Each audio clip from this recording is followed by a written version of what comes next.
ठीक है ना, नहीं समझ में आ रहा। ए बराबर क्या होता है हमारा x1 का स्क्वायर प्लस x2 का square plus 2x1 x2 into cos delta phi.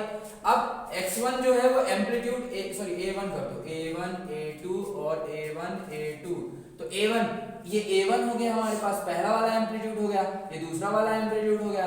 और डेल्टा फाई मतलब होता है कि दोनों के थीटा वाले टर्म में कितना फेज डिफरेंस आ रहा है। अब डेल्टा फाई निकालने के पहले यदि ये साइन में है तो इसे भी साइन में होना चाहिए, तो इसे साइन में कर दो। 10 साइन 90 प्लस ओमेगा टी। बोलो ऐसा कर सकते हो कि नहीं कर सकते हो, बोलो ना। देखो कुछ नहीं किया हूं।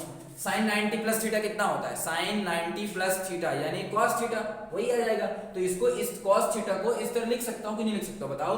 cos थीटा को क्या हम cos थीटा को sin 90 प्लस थीटा लिख सकते हैं? हाँ लिख सकते हैं, क्योंकि sin 90 प्लस थीटा जो होगा वो cos थीटा ही होगा। बोलो cos थीटा ही होगा, तो लिख दिया। अब इन दोनों में फेज डिफरेंस निकाल लो, ये वाले टर्म में और ये वाले टर्म में कितना फेज डिफरेंस आएगा हमारे पास। एक में 90 प्लस ओमेगा टी लिखा हुआ है, उसमें से माइनस कर देंगे अपन ओमेगा टी प्लस 30। तो यहाँ से जब माइनस करेंगे ओमेगा टी कैंसिल, तो 90 माइनस 30 यानी 60 आ जाएगा। कितना आ गया हमारे पास फेज डिफरेंस, 60। चलो वैल्यू निकालते हैं, इसका फॉर्मूला सॉल्व करते हैं। तो देखो इधर दिखाई दे रहा है ना, a1 का स्क्वायर करना अपने को, तो a1 कितना है 5, तो 5 5 से 25। a2 कितना है 10, तो ये 100 हो जाएगा, प्लस 2 a1 कितना दिया है 5, a2 कितना दिया हुआ है 10, और cos cos delta phi phase difference कितना है 60 डिग्री। तो cos 60 डिग्री की वैल्यू कितनी होती है, cos 60 1/2, तो यहाँ पे 1/2 रख दो। सॉल्व करो इसे जल्दी से, तो कितना आएगा, यहाँ से 2 से 2 कैंसिल हो गया, 100 125 हो गया, 125 और ये 5 10 50 प्लस 50 यानी हमारे पास ये कितना आ गया 175। और अगर इसे हम 175 को बाहर निकालें, 175 में कितना आएगा 175 है ना, तो 5 5 3 15 16 17 2 बचा, 5 5 25 5 7 35 यानी हमारे पास क्या आ जाएगा 5√7। समझ रहे हो बात को। This will be the correct option and option number B is the correct option. तो हमारे पास आंसर क्या आ गया बच्चों, यहाँ पे बी आ गया। कुछ नहीं करना था, x1 दिया था x2 दिया था। फॉर्मूला क्या होता है टोटल निकालने का, दो वेक्टर अगर दिए रहे ना, टोटल निकालने का फॉर्मूला होता है इनके एम्पलीट्यूड का whole square plus 2 x1 x2 a1 a2 cos delta phi, इन दोनों का फेज डिफरेंस। अब फेज डिफरेंस निकालने का सीधा सा रूल होता है, अगर ये साइन में है तो इसे भी साइन में होना चाहिए। फेज डिफरेंस निकाल लिया, वैल्यू पुट कर दिया और आंसर निकाल लिया, इसीलिए हमारा आंसर नंबर 2 आ गया। देखिए क्वेश्चन नंबर 13 देखो, क्वेश्चन नंबर 13 जो करंट से रिलेटेड है, ये 10वीं क्लास में अपन पढ़ते हैं। ये वाला सवाल 10वीं क्लास में किया होगा कि कुछ लोगों ने किया होगा, कुछ लोगों ने पढ़ा ही नहीं होगा, तो कहाँ से करेंगे, ठीक है ना। तो ये देखो 10वीं क्लास का सवाल है, 10वीं क्लास का सवाल है। पहले चित्र बनाने तो जल्दी फटाफट चित्र बनाने चलता हूँ। ये एक दिया हुआ है हमारे पास, ये दिया हुआ है, और यहाँ पे थोड़ा टफ लगेगा तुम्हें क्योंकि अभी तक करे नहीं कभी। बाहरी वाले बच्चे तो टफ वाला सवाल झंझट ही छोड़ो, क्यों, क्योंकि तुम्हारे पेपर में आता ही यही सवाल आएगा पेपर में, मत बोलना फिर आएगा तो ये ठीक है। अब इसमें आर कुल प्रतिरोधक निकालना है। क्या निकालना है, सबका आर दिया हुआ है, ये आर दिया हुआ है, ये आर दिया हुआ है, ये आर दिया हुआ है, और ये भी आर दिया हुआ है, ये भी आर दिया हुआ है, ये भी आर दिया हुआ है। अब तुम्हें निकालना क्या है, कुल प्रतिरोधक निकालना है। तो कुल प्रतिरोधक निकालते कैसे हैं, कुल प्रतिरोधक निकालने का सिंपल सा फॉर्मूला होता है, दो फॉर्मूले होते हैं। एक तो होता है हमारे पास आर जो सीरीज में होता है, श्रेणी क्रम में होने पर श्रेणी क्रम में फॉर्मूला होता है, तो हमारे पास क्या लिखते हैं R1 plus R2 plus R3। और अगर हमारे पास पैरेलल होता है तो पैरेलल में ये वाला फॉर्मूला लगता है 1/r, समांतर में ये वाला फॉर्मूला लगता है, ये वाला फॉर्मूला। ये तो फॉर्मूला याद है जिससे ये सवाल बन जाएंगे। देखो तो श्रेणी क्रम में हमारे पास क्या होता है R1 plus R2 plus R3, और समांतर में क्या होता है 1/r1 plus 1/r2 plus 1/r3। चलो अब करते जाते हैं। ये दोनों किस में दिख रहे हैं तुम्हें, सीरीज में दिख रहे हैं, श्रेणी क्रम में दिख रहे हैं। तो r और r को जोड़ दो तो कितना बन जाएगा, ये 2r बन जाएगा। इससे हमने निकाला 2r, और ये r ये r ये r, ये तीनों चीजें किस में दिख रही हैं आपको, सीरीज में। तो इससे भी हमारे पास क्या बन गया 3r। तो हमारे पास नया चित्र जो बन के आ गया बच्चों, नया चित्र क्या बन के आ गया हमारे पास, नया चित्र बन के आ गया हमारे पास। वो क्या बन के आ गया कि इधर साइड जो है हमारे पास वो r है, इधर भी हमारे पास r है, और जो यहाँ पे हमारे पास बन रहा है वो कितना बन रहा है 3r बन गया टोटल, और इसे 3r बन गया हमारे पास, और ये जो बन गया हमारे पास डाटा, ये बन गया हमारे पास 2r बन गया। क्या बन गया 2r। कंबाइन कर दिया, अब सबको कंबाइन करते जा रहे हैं। अब ये और ये वाला देखो 3r और 2r किस में दिए हुए हैं, पैरेलल में दिए हुए हैं। तो 3r और 2r का पैरेलल वाला फॉर्मूला लगा के, पैरेलल समांतर में, समांतर वाले में क्या लगाओगे 1/r बराबर आ जाएगा 1/3r प्लस 1/2r।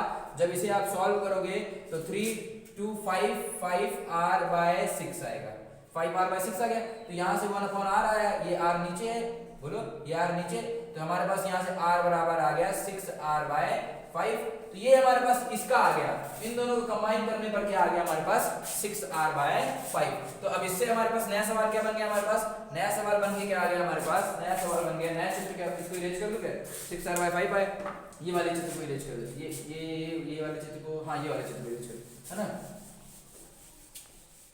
तो यहां से हमारे पास नया सवाल क्या बन के आ गया, नया सवाल बन के आ गया कि भैया ये r है यहाँ पास, ये भी r है भैया यहाँ पास, और इसको भी कंबाइन कर दिया इन दोनों को, तो ये आ गया 6r/5 आ गया भैया, ठीक है ना। अब क्या करोगे, इन दोनों को कंबाइन कर दो, इन दोनों को कंबाइन करोगे तो r और r है, तो 1/r प्लस 1/r से हमारे पास क्या आ जाएगा, ये r/2 बनेगा, क्या बनेगा r/2। तो इन दोनों को कंबाइन करें तो हमारे पास r/2 बन गया। निकालना पैरेलल है, समांतर है, समांतर में ये हमारे पास क्या बन गया r/2 बन गया, और यहाँ पे एक और लगा हुआ था, क्या लगा हुआ था 6r/5 का। अब ये दोनों आखिरी बचे हैं हमारे पास समांतर में, तो इन दोनों में भी समांतर का फॉर्मूला लगा दोगे 1/r बराबर 1/r/2, तो r यहाँ 2 आ जाएगा, प्लस ये 6r/5 है, तो नीचे साइड लिखेंगे जब, तो ये 6r/5, इसे सॉल्व कर लोगे तो आपके पास क्या आंसर आ रहा है, जो तुम्हारा 13/6r क्या आ रहा है, 13/6 आ रहा है, क्या आ रहा है हमारे पास, देखो इधर ध्यान से, ये दिखाई दे रहा है क्या, देखो दिखाई दे रहा है, देखो 6r/5 दिखाई दे रहा है क्या, दिख रहा है क्या, ये 13/6r दिख रहा है ना, ठीक है। तो यहाँ से हमारे पास ये 1/r बराबर आया, तो यहाँ से r बराबर क्या आ गया हमारे पास, r बराबर आ गया 6r/13, ये this is the answer, option number A will be the correct option. ये थोड़ा टफ सवाल लग रहा होगा आपको, करना कुछ नहीं होता है बच्चों, इसमें पहले आपको क्या करना होता है, श्रेणी क्रम में जोड़ते जाओ, सबसे पहले श्रेणी क्रम में जोड़ते जाओ, फिर दो जने को पकड़ करके समांतर क्रम में इन दोनों को जोड़ दिया तो एक बना, फिर इन दोनों को जोड़ के एक बना, फिर इससे जो बना और इससे जो बना उनको जोड़ करके मैंने एक बना दिया, इन दोनों को जोड़ करके एक बनाया और इन दोनों को जोड़ करके एक बनाया, फिर वो दो जने बने उनको जोड़ करके एक बना दिया, इस तरह से एक बनाने की प्रोसेस करते रहते हैं। चलिए अब आगे बढ़ते हैं अपन क्वेश्चन नंबर 14 में। 8 बता देता हूँ, क्वेश्चन नंबर 8 जो था हमारे पास, उसको मैं छोड़ दिया था, क्वेश्चन नंबर 8 बता देता हूँ। देखो उसमें क्या था हमारे पास, एक हॉलो स्फीयर था जिसमें हमारे पास मरकरी भरा हुआ था, और मरकरी जब भरा हुआ था तो ये लटका हुआ था, हमें टाइम पीरियड बताना था। तो टाइम पीरियड जब मरकरी हमने होल एक भी मरकरी बाहर नहीं निकली तब तक का टाइम पीरियड बता रहा हूं मैं, 2π√f(L/g) होता है। L जो होता है वो होता है कि सेंटर ऑफ मास, इसका जो केंद्र होगा इस स्फीयर का वो ये हो गया, मान लो ये लंबाई अगर L है, ये R है, तो जो सेंटर ऑफ मास यानी L, ये जो लंबाई हो गई L' हो गई, वो कितनी हो गई L+R हो गई। लेकिन जब मैं मरकरी थोड़ा सा गिरा दूंगा, बाहर निकाल दूंगा, मरकरी की बूंदें कुछ बाहर निकाल दूंगा, तो हमारे पास नए सिनेरी में जो बनेगा चित्र वो ऐसा बनेगा। मरकरी मान लो पहले यहाँ तक बनी हुई थी, अब मरकरी यहाँ तक हो गई क्योंकि मरकरी कुछ बाहर निकल गई है, तो इसका सेंटर ऑफ मास मान लो पहले यहाँ पे था, अब सेंटर ऑफ मास यहाँ हो गया। तो ये जो है ना, ये तो लंबाई L है और ये यहाँ तक R था, ये R था, ये डेल्टा R आ गया, एक्स्ट्रा टर्म आ गया है। तो जो नई लंबाई बन गई है वो क्या बनी, L+R+Δr, और पहले जो लंबाई थी ये थी। तो अगर लंबाई बढ़ जाती है, टाइम पीरियड जो है वो लंबाई के क्या है, समानुपाती है, समानुपाती है लंबाई के। तो यदि लंबाई बढ़ जाएगी तो टाइम पीरियड भी क्या हो जाएगा, बढ़ जाएगा। सिंपल सा ये सवाल था, कुछ नहीं करना था इसमें, हमें ये पूछा हुआ था क्या फर्क पड़ता है लंबाई के साथ। तो लंबाई बढ़ जाएगी, अगर लंबाई बढ़ा देते हैं तो सेंटर ऑफ मास, यानी कि यदि आपने कुछ बाहर निकल जाता है तो सेंटर ऑफ मास नीचे खिसक जाएगा, और नीचे खिसकने का मतलब होगा ऊपर से नीचे तक की दूरी बढ़ गई है, और अगर ऊपर से नीचे तक की दूरी बढ़ गई है तो जो टाइम पीरियड होगा, समय अंतराल होगा, वो भी हमारे पास बढ़ जाएगा। इसीलिए इसका आंसर जो होगा हमारे पास क्या आएगा, बढ़ेगी, यानी 8वें का option number B is the correct option. ठीक है ना। चलिए अब आगे बढ़ते हैं अपन। आगे हमारे पास एक करंट का और सवाल है, वो सबसे बहुत अच्छा सवाल है, वाकई में इंटरेस्टिंग क्वेश्चन है, जिनको जेई मेंस वगैरह ये सब क्वालिफाई करना है तो question number 14 is the one of the best question for it, है ना। क्वेश्चन नंबर 14 देखिए आप जरा ध्यान से देखिएगा थोड़ा सा इसको, जेई मेंस और नीट से रिलेटेड बहुत ही इंपॉर्टेंट क्वेश्चन है। 7 दिया हुआ है हमारे पास और ये 8 दिया हुआ है। मैं थोड़ा इसको सॉल्व करने की कोशिश करूंगा, आपको थोड़ा जल्दी समझना होगा, इसे दिमाग लगाना होगा थोड़ा। अगर आप पढ़े होगे थोड़ा बहुत तो आपको समझ में आ जाएगा, अदरवाइज आपको थोड़ा भी यदि आइडिया नहीं होगा इसके बारे में तो समझना मुश्किल होगा, ठीक है ना। लेकिन बहुत आसान है, देखना बहुत आसान कर दूंगा मैं, अभी इसको बहुत आसान करता हूँ, देखना अभी इसको बहुत आसान करता हूँ, बस कैलकुलेशन करते जाना मेरे साथ साथ। देखो तो हमें क्या दिया हुआ है बच्चों, दिया हुआ है V का मान ज्ञात कीजिए यदि 3 ओम में प्रवाहित धारा 0.5 एम्पियर है। इसमें करंट की वैल्यू दी हुई है 0.5 एम्पियर, कितनी दी हुई है, इसमें बोल रहा है कि जो करंट है वो कितनी बह रही है, 0.5 एम्पियर बह रही है। इसमें पहले से दे रखा है उन्होंने कि जो इसमें करंट की वैल्यू है वो 0.5 एम्पियर बह रही है, ठीक है। बह रही है तो बहने देते हैं, अरे ऐसे कैसे बहने देते, बह रही है। अब हमें V की वैल्यू निकालनी है तो एक काम करो, सभी रेसिस्टेंस को जोड़ते जोड़ते जोड़ते जोड़ते एक बनाओ, तो ओम लॉ लगा लेंगे। फिर V बराबर IR कब लग सकता है, जब V I R टोटल होना चाहिए यहाँ पे, तो R टोटल पहले निकालते हैं सबसे पहले। तो देखो 3 1 और 2 ये तीन चीजें क्या है, सीरीज में है, तो 3 4 5 6 बन गया, तो ये क्या बन जाएगा हमारे पास 6 सीरीज में तीनों चीजें, तो 6 बन गया। तो इसे हटा करके मैंने ऐसे कर दिया, एक जना बना दिया 6 ओम का। अब 6 और 6 किस में है, पैरेलल में है, तो 1/r बराबर 1/6 प्लस 1/6 करोगे तो ये आएगा 1/3, यानी r बराबर क्या आ गया हमारे पास 3। तो इन दोनों को पैरेलल में थे तो इन दोनों को हटा के हमने क्या बना दिया, 3 बना दिया, क्या बना दिया 3। और ये 5 और 3 किस में है, अब सीरीज में, यानी सेंडिंग क्रम में है, और सेंडिंग क्रम में हमारे पास r1 + r2 होता है, यानी 5 3 8 हो जाएगा। तो अब ये पूरा हटा करके मैंने क्या बना दिया, 8 बना दिया, क्या बना दिया 8। अब ये 8 और 8 क्या है, समांतर है, समांतर में फिर से यही लगाओगे 1/8 प्लस 1/8 करोगे तो ये 1/4 बनेगा, यानी r बराबर हमारे पास 4 बन जाएगा। बोलो r बराबर 4 बन जाएगा। तो ये हटा करके मैंने यहाँ पे क्या कर दिया, r बराबर 4। अब ये 7 4 और 9 तीनों सेंडिंग क्रम में है, तो 7 4 11 11 9 20, टोटल कितना आ गया 20 आ गया, टोटल कितना आ गया 20 आ गया। तो V बराबर IR जब लगाओगे तो I की वैल्यू पता नहीं, मान लो I की वैल्यू I है और V की वैल्यू पता नहीं मान लो, तो R की वैल्यू 20 है, तो ये V बराबर क्या आ गया 20I कितना आ गया I। तो I की वैल्यू यहाँ से कितनी आ गई बच्चों, 20 V/20 आ गई, क्या आ गई V/20। अब सवाल की आगे फिर सवाल करते हैं, पूरा सवाल का चित्र फिर बनाता हूँ। ये तो पता चल गया ना, ये डाटा निकाल लिया ना, I बराबर क्या है V/20, I बराबर क्या है V/20, I बराबर क्या है V/20। लिख लेते हैं इसको, I बराबर क्या है हमारे पास V/20। अब सवाल देखो क्या दिया हुआ है, सवाल में यहाँ पे क्या बना हुआ था हमारे पास, ये कितना रेजिस्टेंस दिया हुआ है, देखो ध्यान से, कितना प्रतिरोधक दिया हुआ है 8, ये कितना प्रतिरोधक दिया हुआ है 5, और ये कितना प्रतिरोधक दिया हुआ है यहाँ पे कितना प्रतिरोधक दिया हुआ है 3, और यहाँ पे कितना दिया हुआ है हमारे पास 6, और ये कितना दिया है 1, और ये कितना दिया हुआ है हमारे पास 3, और ये कितना दिया हुआ है 2, ऐसा ही दिया ना, हाँ ऐसे दिया। तो अब यहां से जो करंट निकल रही होगी वो कितनी निकल रही है V/20, तो V/20 करंट निकल रही है, इधर जाएगी इधर जाएगी। अब V/20 जब यहाँ पे पहुंची ना, इस वाले रास्ते पे पहुंची ना, तो बोली कि मुझे कुछ इधर भी जाना होगा और कुछ इधर भी आना होगा, थोड़ा करंट इधर भी जाएगी और थोड़ा करंट इधर भी आएगी। तो जब हमने इस पूरे को सॉल्व करके निकाला था तो कितना आया था 8 आया था। यहाँ पे बताओ क्या आया था चित्र में, तब ना 8 आया था ना, यहाँ पे भी 8 था और यहाँ पे भी पूरा मिलाकर के 8 आया था, तभी तो 8 और 8 मिलकर के 4 बन पाए थे। तो यहाँ पे 8 आया था, इधर भी 8 दिया हुआ है, तो आधी करंट बढ़ जाएगी, यानी V/20 है ना, तो इधर V/40 आ जाएगी और इधर V/40 आ जाएगी, आधी बढ़ गई करंट। अब जब आधी बढ़ गई, जब इधर साइड करंट आएगी, यहाँ पे पहुंचा जब करंट, तो यहाँ पे भी बंटवारा होने लगा। बंटवारा जब होने लगा तो यहाँ पे पता चला ये पूरा हम जब सॉल्व किए थे तो ये 3 के बराबर आया था। किसके बराबर आया था? 3 के बराबर, और ये 3 है, यानी आधी इधर जाएगी, तो V/40 ये है, तो 40 का आधा यानी V/80 इधर जाएगी और V/80 इधर आएगी।